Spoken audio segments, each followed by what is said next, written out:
Hello, everyone. Charles Watts here. Welcome back to Inside Arsenal. Now, I'm sure you can tell by the tone of my voice and the look on my face this morning that I'm not a very happy man. And I'm pretty sure that all of you, wherever you're watching this or listening, of course, to this around the world, are going to be feeling exactly the same as me because of that is on the screen right there. If you're watching on YouTube, of course, you can see it.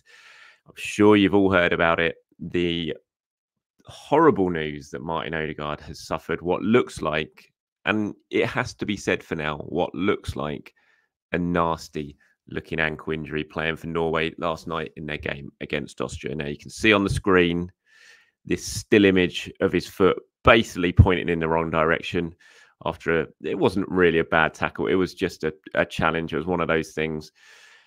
And Odegaard's weight obviously going the other way and his ankle's gone just backwards basically. And yeah, he went off, helped off, did manage to put a little bit of weight on it as he walked off, but then had to be helped off by the physio and someone from the coaching staff. And it's just the worst possible news. I've spent the last week talking about it, haven't I? That if something would happen to Martin Odegaard, it's the one area of the squad right now that it just really, really concerns me because I don't see where the cover is, the natural cover anyway, is. And it looks, for now anyway, that he could well be out for some time, looking at the images that we've seen so far coming from Norway. Oh, what a nightmare it is. I mean, honestly, you go into the North London derby a week, actually, you go into a week that has a North London derby away, Atalanta away in the Champions League, Manchester City away, and you're basically about your three, well, for the Tottenham game anyway, you're about your three first choice midfielders in Declan Rice, Martin Odegaard, and Mikel Merino. Albeit Mikel Merino is probably going to be being eased into being one of those first choice midfielders, but it's just the worst possible news of all the players that you wanted, that you didn't want anything to happen to. Martin Odegaard is right at the top of that list, and yeah, I'm not a happy man as you can imagine. Solbakken, the manager, was speaking afterwards. I didn't like this interview. I had to say, I saw the clip of it. I didn't like the way he laughed at the end when he was talking about Arteta. And I'm sure he didn't mean it in a way that it came across. But for Arsenal fans who are watching it, you can understand why they're feeling a bit peeved at the way he expressed these comments. But he said, look, it looked bad in the dressing room as well. I saw he was sitting with the physios around him, but he had no chance of continuing. And we know it was an ankle sprain.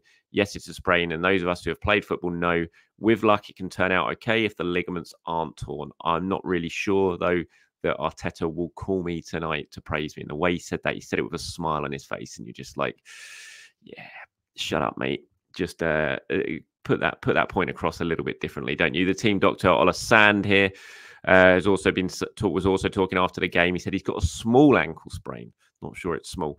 Said we will see throughout the evening and tomorrow what happens next and what we will do about it. Ankle sprains are difficult to deal with straight away, so we almost have to see how things go forward. We will examine him when we get back to the hotel. Maybe we use ultrasound to look at it. If we are unsure, there will be an MRI tomorrow. Now, Martin Odegaard, if you look again watching us on YouTube, you can see this on screen. He has been pictured now leaving Norway to head back to London and getting onto the private jet. And you can see there he's on crutches, no boot on his foot.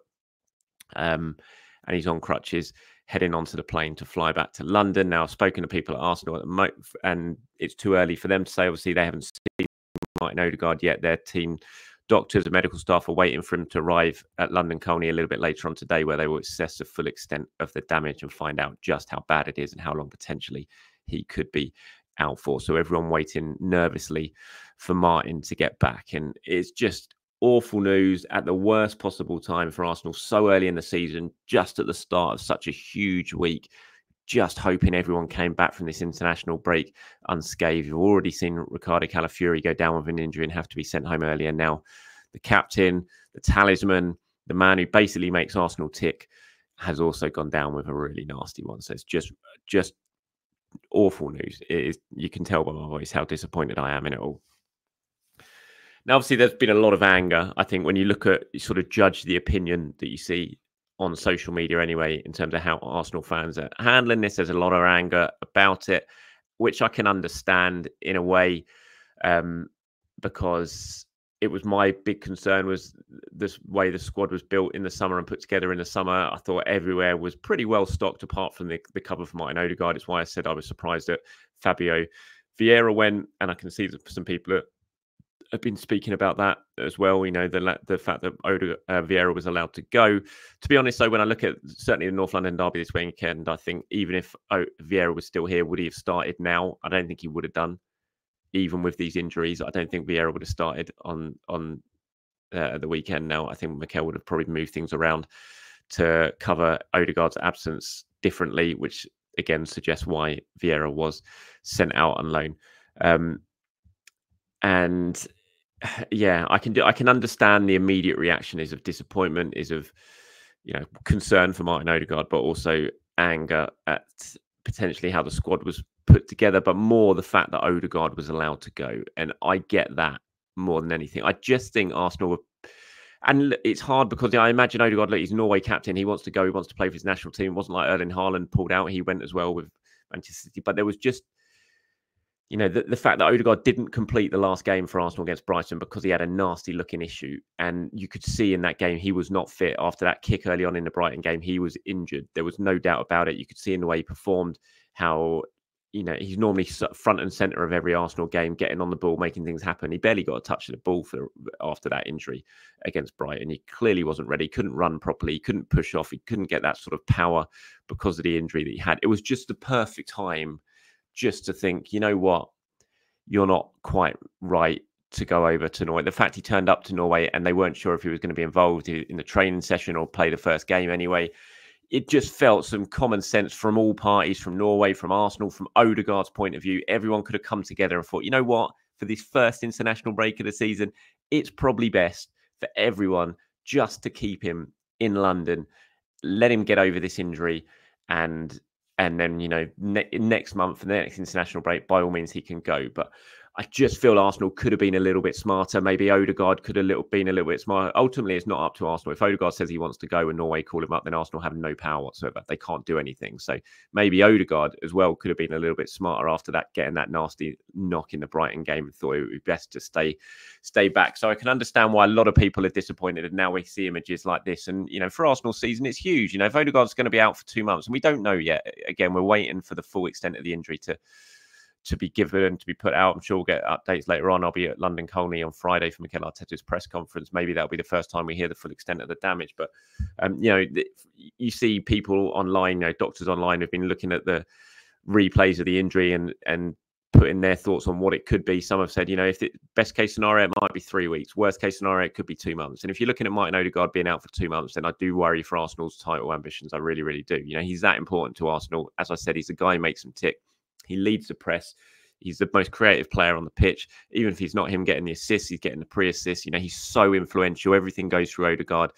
Again, as I said, he sets the press, which is so important to this Arsenal team. Without him, I genuinely worry. I look at that performance against Brighton after Odegaard got injured, and that was kind of what I see for the future if Arsenal haven't got him for a couple of months. So it is a real concerning one for me. And I don't want to sound too downbeat on it, but it's hard to look at these and not be worried. So I think it's just a case of fingers crossed right now that he gets back. He arrives back in London later on today.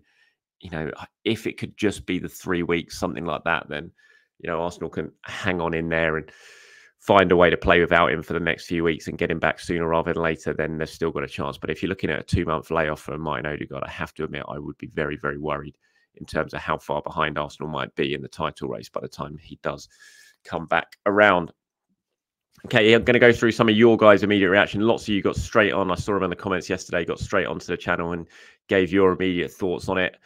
Chicken Dippers says Odegaard is out for 6 to 8 weeks with ligament damage. Again, we don't know that just yet, but that's like a lot of people saying that's a worst case scenario. He says, I'm so angry. These pointless friendly. It wasn't a friendly, to be fair. It was the Nations League, but I see what you mean.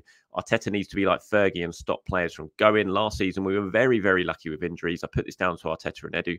They've had all summer to get reinforcements. He sold ESR and loaned out Vieira. How good would ESR now look in the team? The ESR one, look, it's all hindsight, isn't it? I think ESR had to go this summer. He had 2 years left on a deal. He wasn't playing any football. He wanted to go. He was very, very keen to go. I don't think you can keep ESR this summer. It was always going to be the Vieira one. I just, as I've said, I thought that was a little bit of a surprise, but I'm not sure we can suddenly look at an injury to a couple of players now and think Arsenal should have kept Emil Smith-Rowe. I think it was just a given that Smith-Rowe was going to go this summer. So I'm not really going to get on board that sort of criticism. He said, can we recall Vieira back? Ethan has a chance to show what he could do. I don't think we'll be able to recall Vieira back. No, I think if you do, normally if there is a recall option in a loan, it has to be taken during a certain amount in a sort of certain period of time. Normally in January, you get about a 2-week window to be able to recall them. So I don't think, I don't know for sure, but I don't think that would be the case. Anthony says, your fears about Odegaard injury have come to pass. Indeed, they have. One below there says, hey, Charles, love your show. I'm watching from Connecticut in the USA. So Odegaard is injured now too. You were right about leaving the squad short. How nice would ESR or Vieira be right now? Hindsight is 2020. More importantly, how would you line us up for the NLD? Jesus up top, assuming he's fit. Then is it Ethan, Havertz and Partey, or Havertz, J20 and Partey? Can Kai be the 10, or does Trossard come in as a false 9, 10 or on the wing? There are a lot of permutations, but which would be the most effective against Spuds and their high line? I'm going to put the 11 that I think Arsenal should play in a minute. I will answer that question. A few more from you here. Aaron says, with Odegaard out injured, it is more likely that we should use either Ethan or Salah Ad-Din for the NLD. He's not going to play Salah Ad-Din in the North London derby. We are short of midfield options at the moment. Saw opinions we should use Jorginho of Partey, but these two midfielders are way too slow and vulnerable against Spurs' fast and powerful pace attack. The way I feel it, this is some similar vibes when we gave ESR a chance against Chelsea. The one below says, hi, Charles, with Martin Odegaard's new injury looking a bit serious. He is a doubt against Spurs. Definitely is. Who do we start in midfield? Rice Mourinho out as well. Jorginho hasn't played any minutes this season. Wanyeri has never started an EPL game. Given his full debut on Derby Day would be mad. Thoughts? And Yevon says, my early lineup for Sunday, assuming Odegaard will be out, is Raya, White, Saliba, Gabriel and Timber. Midfield, I have Thomas, Havertz and Trossard as left 8. In attack, I'll have Saka on the right, Sterling on the left and Martinelli down the middle. I don't like Trossard in midfield, but desperate times call for desperate measures. So that's some of your immediate reactions. Now, I get what the person, who was it? Was it who was saying that? I can't find it now. Someone was saying Jorginho. Is it this one? Jorginho and Partey don't have the legs in the midfield. It was Aaron, wasn't it? Saying Jorginho and Partey don't have the legs. See, I kind of get that fear. Forget about the numbers here. I forgot to get rid of the numbers on the shirts. I just noticed. But I would probably right now sort of flip the system a little bit. And I would have Jorginho and Partey as a double sort of pivot in the midfield. I have it more as just a 2, a screen in the defence, a 2, and then let the front four do what they do. I think Arsenal's best way now of trying to win this game against Spurs and possibly against City is do what you do best, which is defend very, very well. And Arsenal's still got excellent options in defence, obviously. And then you have Jorginho and Partey sitting there in front of him, giving them more protection, and then hope that the front four can do something. And I would be playing Havertz more as a 10, maybe, who will drop down into that midfield 3. But I think Havertz, with the way he presses, I think might be good in that central area where he can trigger the press, but he can drop back and make it into a midfield 3. So I'm thinking more of a 4-2-3-1 formation this time around. Then I'd have Saka right, Martinelli left, and I'd have Trossard as the false 9. And you could, of course, Trossard and Havertz can switch positions at times, as we saw when they did play in this sort of formation last season. I think back to the Burnley game, the West Ham game, when you were playing like this. So my initial thoughts are sort of moving towards this, I would say. I know Ethan Wanyeri is definitely an option. I wouldn't be overly disappointed if Wanyeri plays and he just sticks with the same formation and brings in Wanyeri into Odegaard's role. It would be a big ask, but that's not to say Wanyeri wouldn't be able to handle it. Ultimately, we'll have to see if he can sink or swim in this game. Hopefully he could swim. He's certainly got the talent to. But I feel for the intensity of it all, I think maybe Nelson experience might play out here. And so maybe having more of a 2 as Jorginho and Partey just holding, and then have a Saka, Martinelli and Trossard working as the sort of front four and trying to do what they can do going forward. So this is what I'm leaning towards right now. Initially, maybe that will change as the week progresses and we get nearer to North London derby. But I'm thinking maybe this sort of a lineup. Okay, we've got one more day of internationals to get through right now, which is still a horrible prospect given what's going on at the moment. Saliba played yesterday in a 2-0 win for France against Belgium, kept a clean sheet. Thomas Partey also played the full 90 minutes for Ghana in their draw as well. So he's coming back today. Saliba will be coming back today. But we've still got 4 more games to get through. So we've got England, obviously. So we've got Saka and Rice. Obviously, Rice isn't going to be playing against Spurs anyway at the weekend. So I reckon Rice will probably play today. Hopefully, Saka gets a rest. Then you've got Timber and Havertz coming up against each other in the Netherlands versus Germany. You've got Zinchenko, who could be an option to play in that sort of Odegaard role as well, which people have discussed on this channel in the last week. So he's playing against Czech Republic for Ukraine. And then overnight, you got Paraguay versus Brazil. So Gabriel as well. So fingers crossed now. I think we're all going to be sitting back and just praying that absolutely these remaining players all come back unscathed from their international games. And then we can just put this international break behind us, see what the fallout is going to be in terms of Calafiori and Odegaard, and then start to move forward again. But yeah, it's not a nice feeling today, and I'm very, very sorry if this has been a bit of a downbeat show this morning, but it's impossible to really be too upbeat given what is going on in terms of the injuries right now. So we'll see Odegaard flying back to London today. He will be assessed. Maybe we'll get an update very, very soon on the damage he has suffered. Let me know your thoughts on it all in the comments below. I'll be back tomorrow to do it all over again. Until then, have a very good day, everyone. I'll speak to you soon. Bye-bye.